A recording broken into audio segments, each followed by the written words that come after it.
नमस्कार, मैं हूं शम्स ताहिर खान और आप देख रहे हैं वारदात।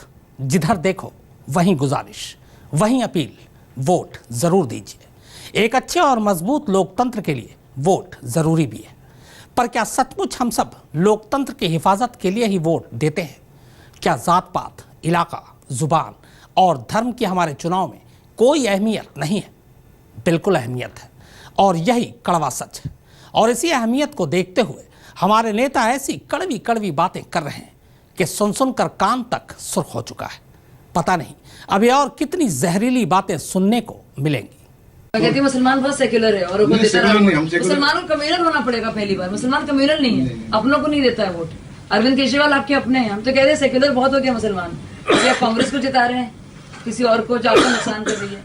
आप लोग कितने सेक्युलर ना हुई है, आप अपने घर का देखिए इस बार ना हुई इतने सेक्युलर। मुसलमान सेक्युलर है, देता रहता है औरों को वोट। मुंबई के एक मुस्लिम परिवार के घर में बैठकर कमाल बोल गई शाजिया इल्मी। नसीहत दे गई कि मुसलमान हो तो मुसलमान ही रहो। हिंदू, मुस्लिम, सिख, ईसाई आपस में है भाई भाई को बस नारा ही रहने दो। सेकुलर बनने की कोई जरूरत नहीं है, कॉम्युनल बनो और बस अपने घर की देखो। देश वेश को देखने की जरूरत नहीं है।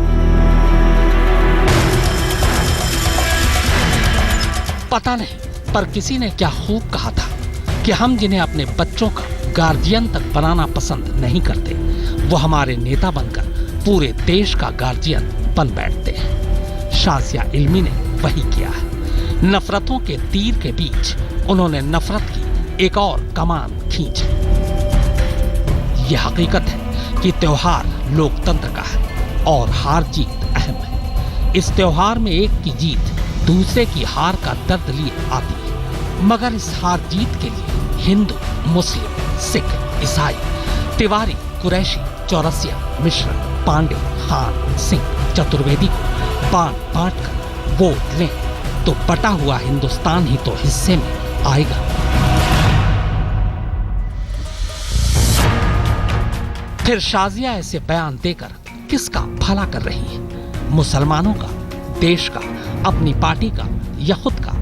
कमाल देखिए, एक तरफ वो कहती हैं कि मुसलमान अपनों को वोट नहीं देता और दूसरी तरफ फौरन कहती हैं कि अरविंद केजरीवाल आपके अपने यानी मुसलमानों के तो अपने हैं। अब ये शाजिया ही समझाएंगी कि अरविंद केजरीवाल सिर्फ मुसलमानों के अपने कब से और कैसे हो गए? क्या बाकी हिंदुस्तानी उनके अपने नहीं हैं? शाजिया ने एक पूरी मुस्लिम सोच को चुनाव के वक्त की देश की सोच से अलग रखने का काम किया है। ऐसा नहीं है कि दूसरे धर्मों के मतदाता भी ऐसा नहीं सोचते। जब उम्मीदवारों का चयन तक वोटरों के धर्म, क्षेत्र और जात पात को ध्यान में रखकर किया जाता हो तो ये बात तो साबित होती ही है कि दूसरे वोटर भी इस तरह वोट देते होंगे। लेकिन मुस्लिम वोटरों के दिल और दिमाग में ऐसी बातें डालकर उन्हें अपने वोट को एक डर में समेट कर पेश कर देने के लिए मजबूर करना ऐसे ही नेताओं की देन है। शाजिया के बोल इतने कड़वे थे कि कड़वाहट फैलनी ही थी और वो फैल भी गई।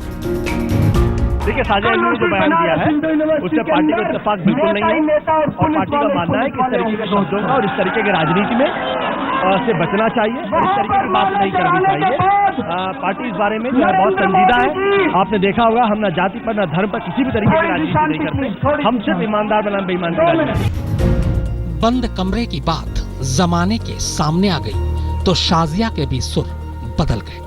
यहाँ तो इस बार चुनाव का बिगुल बजते ही जहर में बुझे ऐसे ऐसे तीर छोड़े गए हैं कि पूरे देश को लहूलुहान कर गए। शाजिया तो सियासत की नई खिलाड़ी है, जिन्होंने जेपी के जमाने से लेकर अन्ना के दौर तक हिंदुस्तानी सड़क से लेकर संसद तक नामालूम कितने फासले तय किए। उन सियासतदानों ने भी नफरत के बीज बोने में कोई कमी बाकी नहीं छोड़ी है। आप बस इन झलकियों को देखिए और सुनिए और फिर तय कीजिए कि क्या इन्हें आप अपने बच्चों का भी गार्जियन बनाना पसंद करेंगे। शम्स ताहिर खान, दिल्ली, आज तक।